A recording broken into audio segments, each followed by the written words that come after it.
Fish selling is one activity that swallows up all other activities during the day, where revelers tumble down to the beach later in the day until late.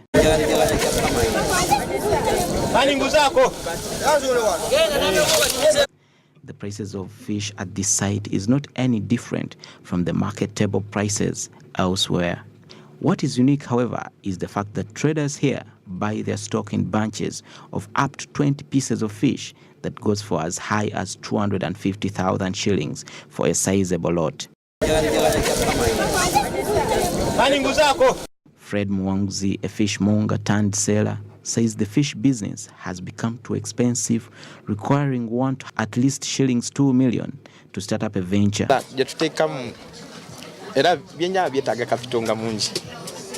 Kuva kati empuuta tugisuubulira mu mitwalo ebiri erimu ennuuni mitwalo ebiri kitundu esatu kati then zino basiba mu geto gutandikira mu mitwalo 10 plus tewali bugeto bwa mitwalo 5 mitwalo 10 kugenda mu maaso kale kikwetagiza sente nga nyingi like nga milioni 2. Today, a kilogram of Nile perch goes for at least shillings 20,000, and most traders go for bulk sales to make a fortune. Ekilo y'envuta eri mugumu kasanvu kati embisi kati ensike gwera mu mitwalo 2 kati ebyennyanja kisinzira size gy'oba nga opikinze kyolondamu mulimu ebyogumu ekitundu ebyebiri mutwalo bwebityo kuba kati obwennyanja obuto baabuwera tetu. Like Mwangzi, Nadia Nakabuye sells tilapia. She says the rates at the site are unpredictable due to fluctuations caused by weather, among other issues. Sometimes the people we buy from, they want ice. So you have to buy him ice before giving you fish. The challenge is price fluctuations. It keeps on rising. It keeps on rising and dropping. It rises, but in most cases it drops.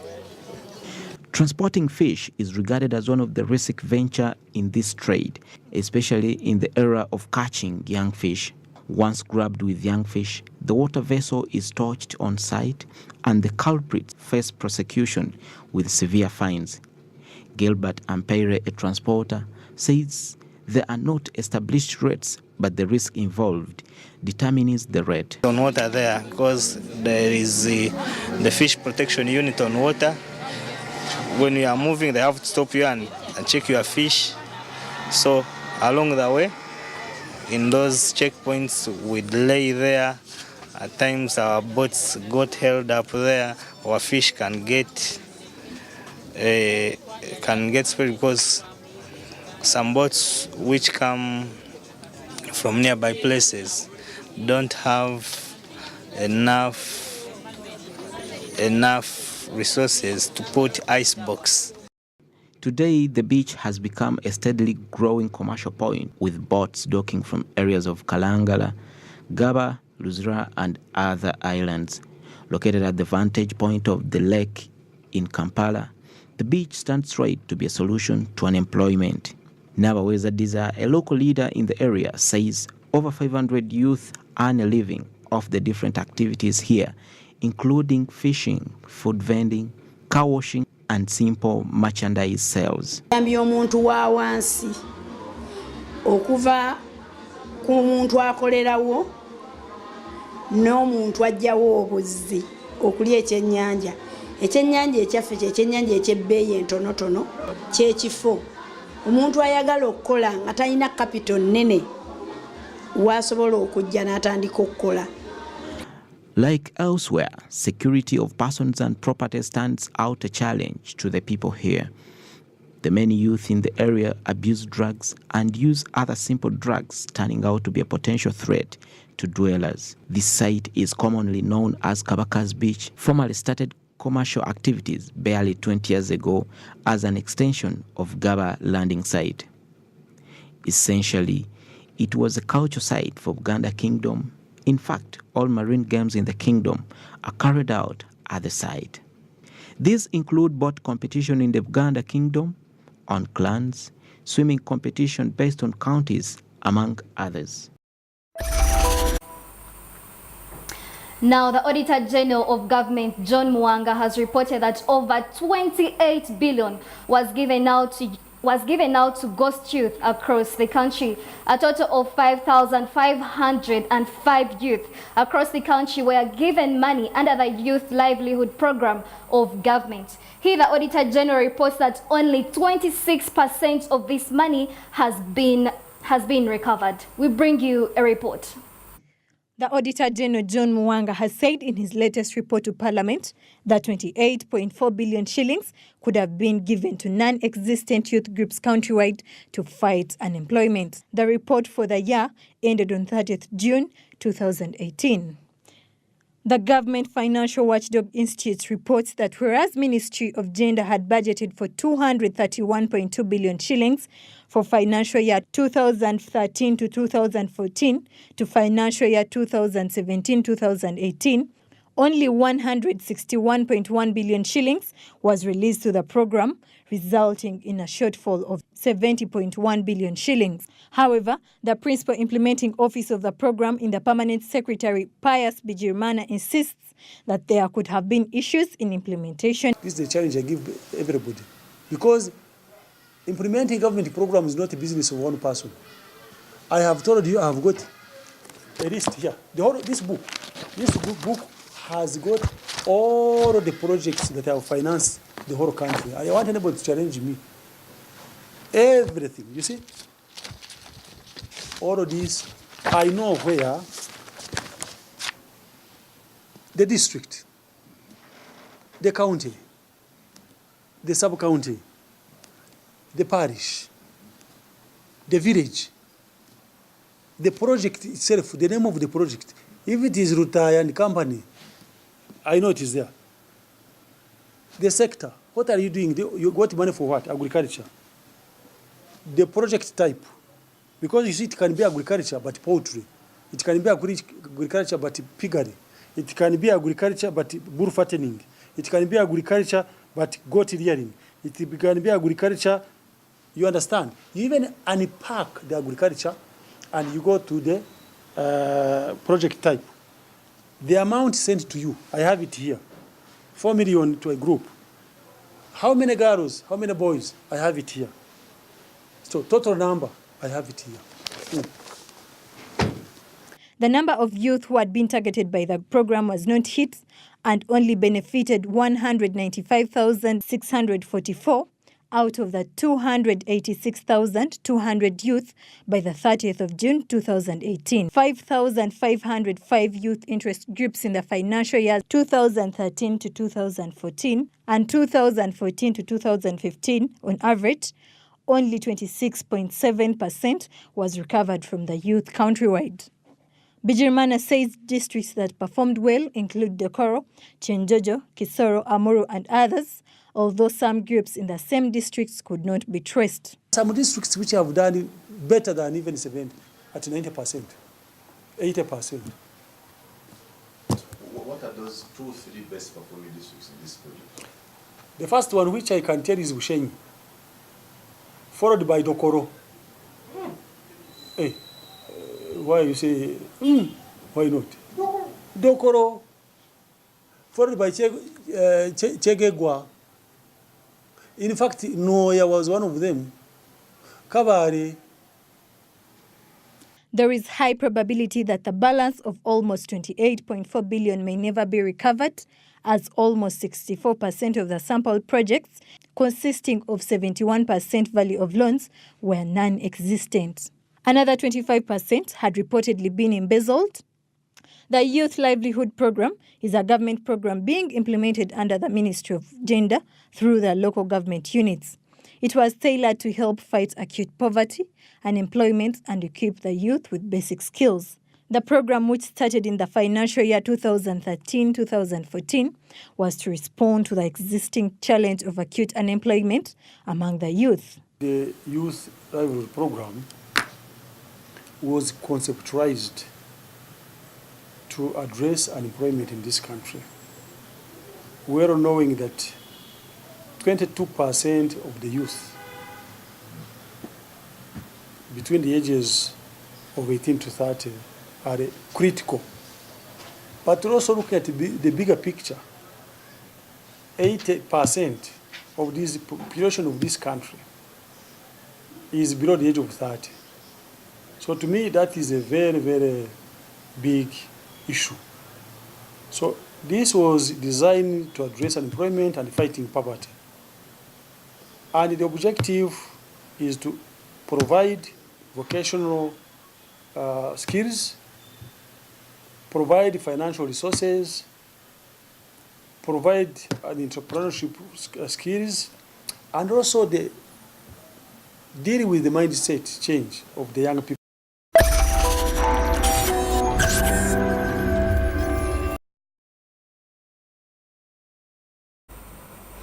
Now, if life was all about desired choices, Kampala would not be a place for some people to live in. It's not by fault that some people live desperate lives, yet, I beg your pardon, it's not by fault that some people lead desperate lives, but a design in sort. Imagine what would happen in Kampala if no one would live to treat it. At 12 years old, Mutebi is a scavenger earning a living off garbage at Nambole in Chira Town Council, Wakiso District.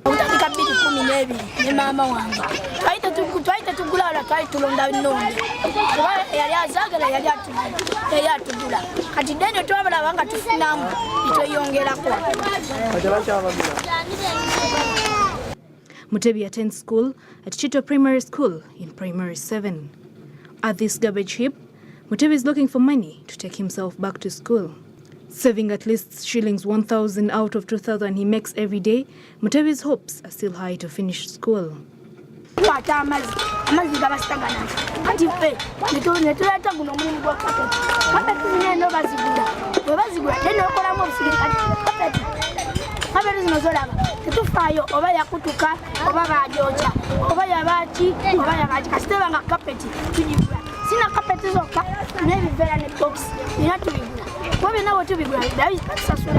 He collects at least 10 kilograms of plastic material, including bottles, and sells each kilogram at shillings 200. He saves shillings 1,500 a day and uses the balance to feed. Mutebi is such a proud scavenger, especially after recounting his gains from the kind of work he does. Mutebi is not alone in this kind of work. He works with his brother, Mubidu. The two say every after period, they go for medical checkup and deworming sessions to keep themselves safe from the health attacks. Zephania Osilo is the manager who buys stock from the scavengers. He says he buys bottles, boxes, and other stuff of which he sells to the bottling companies for recycling. These bottles which we are collecting, we take for recycling in Rwenzori. What we get from Rwenzori after taking them,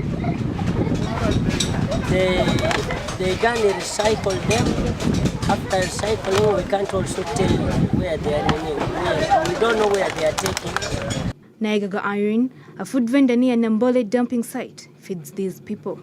She works within the proximity, thus the terrible stench that at times stop the customers from eating.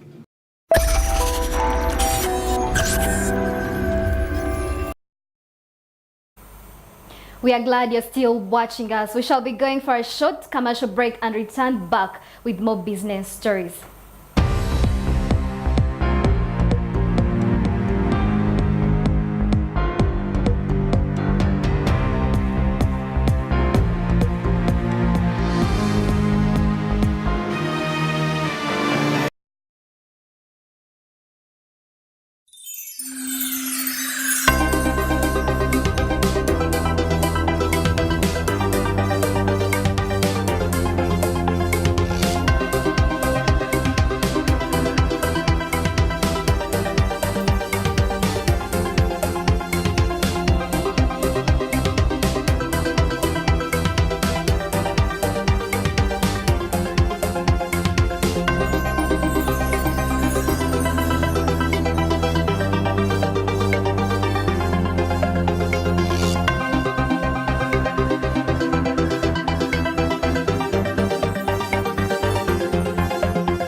nojo omasobote bubera yobwaku kuba embere byomuzinga ne trip overseas HSC tusangibwa lukulina ng'andawo ku mwafu stage jangu tukufunira omulimu emitala w'amayanja obwa security guard, drivers, cleaners, waiters and waitresses ate mmwe bamaidi ebyammwe byateredde dda ne bw'oba olina passport oba tolina jangu nga bw'oli gwatwetaaze kuba ku simu zino wammanga noti 7 nkaka mu 8 19 noti emu oba noti 783 14 55 noti 6 moto yaffe egamba nti your job is our apply.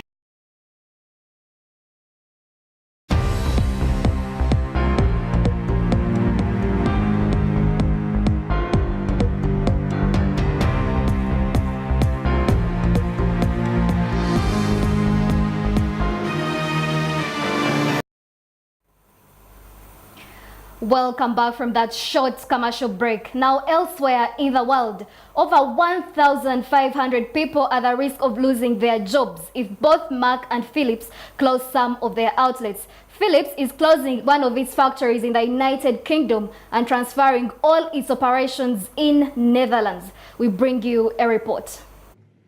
This movement is putting 430 jobs at stake when operations are switched to the electronics giant's headquarters in Amsterdam.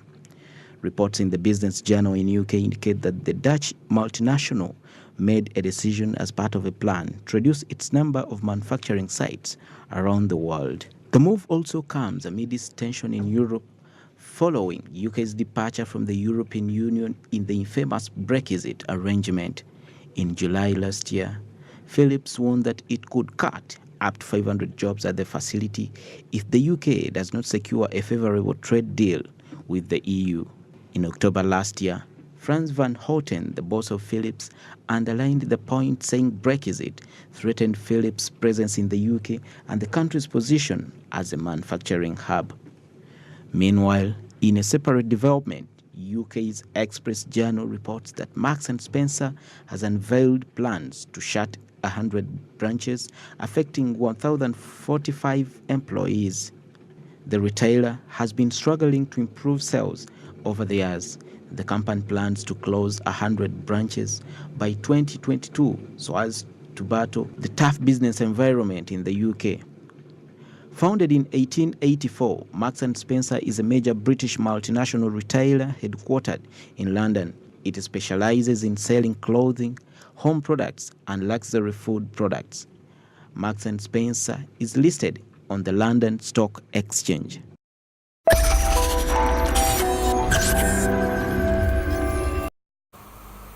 Now, court in Kenya has granted the prosecutor permission to hold a Canadian national and other 4 Kenyans for 30 days as investigation into the Tuesday terror attack continues. At least 21 people were dead into the Al-Shabaab attack that happened in Kenya. We bring you a report. Court in Nairobi has remanded 5 suspects in connection with Tuesday's deadly hotel attack.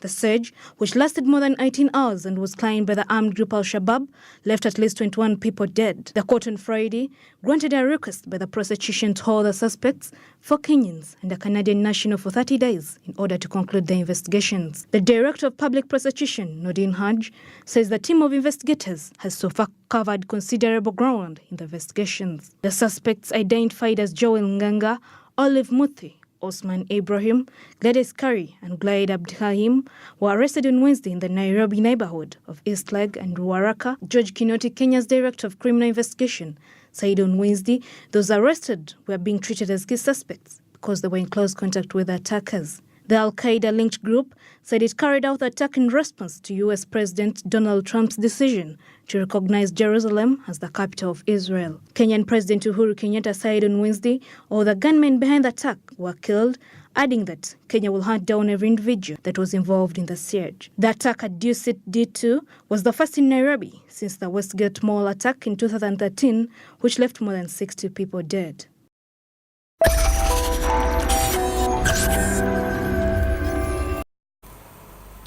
The Democratic Republic of Congo has rebuked the African Union over its calls to suspend the presidential result over over its calls to suspend the presidential results. The Kinshasa establishment insists that the Constitutional Court assessment of the vote's legality was impartial.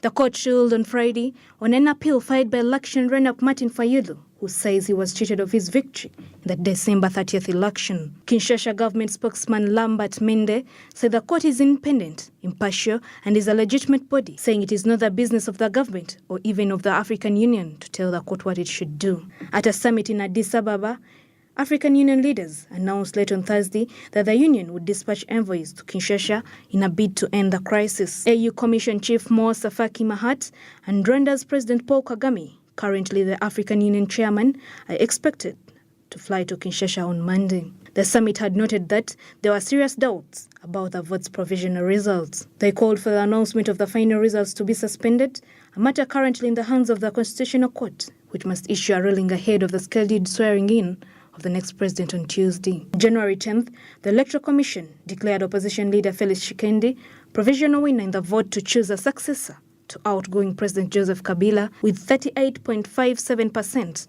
of the vote against Fayulu's 34.8%. But Fayulu denounced the figures as an electoral coup forged by Tshisekedi and Kabila and filed an appeal with the Constitutional Court a day later, claiming to have won 61% of the vote. Fayulu's camp hailed the AU appeal for the final results to be put on hold, but Tshisekedi's entourage lashed it as scandalous. The vast and chronically unstable country has lived through two regional wars in 1996 to 1997 and 1998 to 2003, and the previous two elections in 2006 and 2011 were marred by bloody clashes.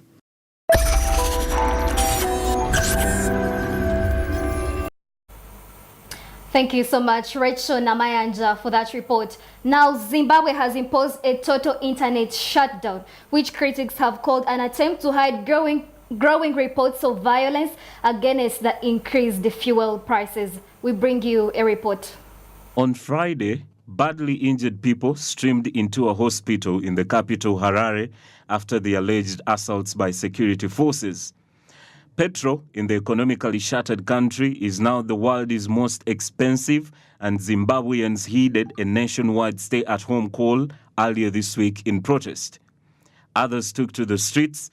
Since then, graphic reports have emerged of security forces targeting activists and labor leaders, while the government of President Emmerson Mnangagwa blames the opposition for the unrest.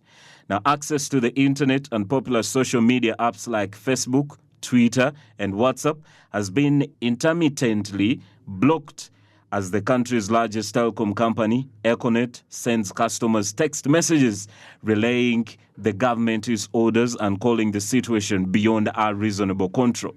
Hundreds of Zimbabweans were arrested during the protests on Friday on public order charges as the United Nations urged an end to the brutal security crackdown and the internet blackout. Among the around 400 people charged by magistrates was Pastor Evan Mawarire, a rights activist who rose to prominence as a critic of Robert Mugabe's rule and led a national protest in 2016. The pastor called it heartbreaking to see the new government of President Mnangagwa acting like that of former leader Mugabe. He was stand trial on more serious charges of subverting the government after encouraging Zimbabweans via social media to heed a strike call from unions. His lawyer, Beatrice Mutewa, said she would lodge a high court appeal for his release on bail.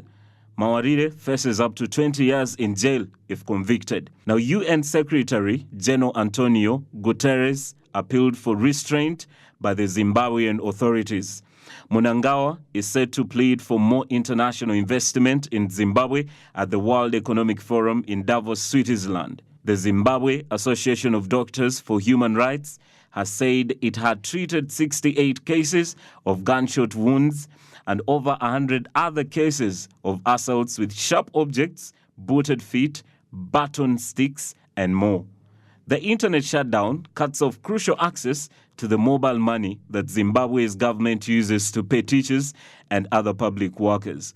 Some said they can no longer afford fares for public transport, and some shops have run out of basics such as bread.